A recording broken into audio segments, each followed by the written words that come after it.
Hey all, it's John Bellamy here, and as you may have heard, Keap recently announced to its user group that Keap customers' accounts had been compromised. That's a limited number of accounts due to password sharing. So in this video, what I wanted to do is share with you as a Keap user what you need to know, plus some actions that you can go and take. So just a couple of days ago now, back on October 26th, I believe, Keap actually made an official announcement across the user groups. They also sent an email out as well, and notified within app as well with access from there. And they notified that all Keap users and partners of a recent security incident that had happened there that affected a number of customers' accounts. Specifically, it was affecting a limited number of accounts, where it was 14 in total from that perspective. And the issue was from password sharing. Okay, so what that means is that those accounts had actually shared out their user credentials, and then unfortunately the bad guys, the cyber criminals, managed to get their hands on that and were able to, as you can see on screen here, able to actually go and send some emails, import some data, and send out phishing style campaigns. Furthermore, Keep also provided an update as far as some recommendations to help you as a Keap user to go and protect your data from that aspect. So this very standard practice from here, guys. We really need to understand. You really need to be making sure that you're mindful of this. Setting up things like two-factor or multi-factor authentication, making sure that you're using strong passwords, and then ultimately not sharing your information, right? From that perspective is super important. If you are actually going to share passwords, which we don't recommend, but if you are doing that, at least utilize platforms like password management platforms, where you can more securely share those types of credentials, and ultimately without actually sharing the passwords itself. So anyway, what I wanted to do here is share a little bit more about, well, why does these types of incidences happen, and most importantly, what can you do to ultimately reduce the risk of this happening to you any further, whether it's within your Keap app or any other type of business that you might be conducting.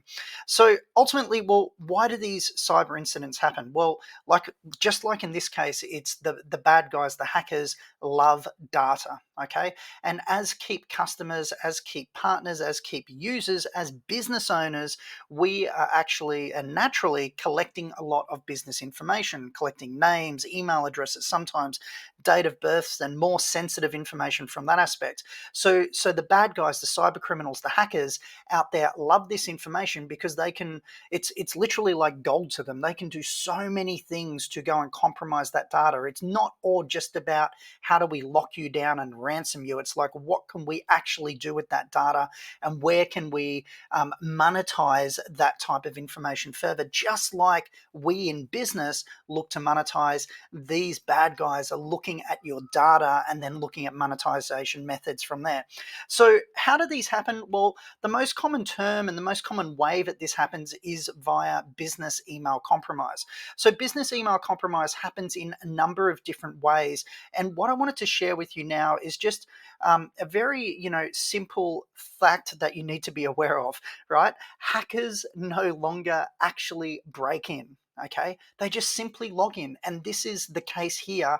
Unfortunately, with the limited number of those key packs, they actually had the usernames and the credentials to be able to simply log into those Keap applications from that aspect. And ultimately, the scary reality is that more than 90% of cyber attacks are made possible by human error, and unfortunately, this is more than likely the case that has happened here. Just like 90%, it's a fair chance that 90% via password sharing, that's a human error from that perspective. So we really need to be mindful of these things. So ultimately, let's jump into it. How do hackers actually go and access your data? Well, what I wanted to share with you is this 3-step trusted email approach that the bad guys, the hackers, the cyber criminals utilize to target individuals and businesses just like you. So it all typically starts with a trusted email, right? So it could be A trusted email sent to your team member. It could be a trusted email sent to a customer. It could be even a trusted email sent to a supplier. And unfortunately, within these trusted emails, they're typically sent from you or imposing you from that perspective. They may have a link, a file to download, any number of different things that the bad guys put into these emails. And unfortunately, human nature says that when we receive a trusted email, typically we're going to open it, and more than likely we may actually engage in that email, reply to it, click on it, whatever that might be. Unfortunately, when we actually go and do that, this is when, voila, your business is potentially now compromised, right? So the business is compromised. Criminals now have control, like they did, of these Keap applications, this limited number of Keap applications, and they could do whatever they wanted to, really. So they uploaded some data, they sent out some emails, and then they did their job and they got out. So this is the bad thing. This can happen from you as well. And what you really need to understand is, before a ransom is requested, whether a ransom is requested at all, they typically go and copy that database. They set up multiple backdoor entries as well for future attacks, okay? And then typically what will happen from there is, now that they have access, they then go and send these trusted emails out to all of your clients, all of your suppliers, and the gift, the circle of life for a cyber criminal is it just keeps going through that process. So the same thing happens. Someone receives a trusted email, they open it, they engage in it, they click on it, then their business is compromised. And meanwhile, the hackers are just rubbing their hands together, loving it, because they're getting all of this data and they're able to monetize this data that they have there, from really bad intent from that perspective. So just to give you a couple of examples of what to look out for here, like here's a perfect example of what a trusted email could look like. It could just be something like this: "Hi Sam, can I get your input on this please? We've been making a couple of changes to the website and I'd love your opinion. You can see the changes here. Thanks, Philip." Now, if you're being really honest with yourself, more likely than not, you would probably click on that link, okay? If it's come from a trusted name, somebody within your team, a client or a supplier, a friend, they're asking you for your opinion, your thoughts, your feedback, more likely than not, you're probably going to click on that link. Just like in this email here: "Hi Mary, I trust you're having a great week. I uploaded a couple of documents to a shared folder. I tried to email them, but they're too large to email. Can you please download and save these? They might be relevant to my case. Share folder here. Thanks, Max." Right? So you can imagine this: if this was an email that was sent impostering you, sent to like your bookkeeper, your accountant, from that aspect, maybe to one of your clients. Once again, it's that trusted email, so people are actually more than likely going to click on those types of emails. So this is what you really need to be aware of, because like I said, at the end of the day is, the keys to the kingdom are your user credentials. So this isn't just your email address, it's the passwords that these cyber criminals can get access to as well, right?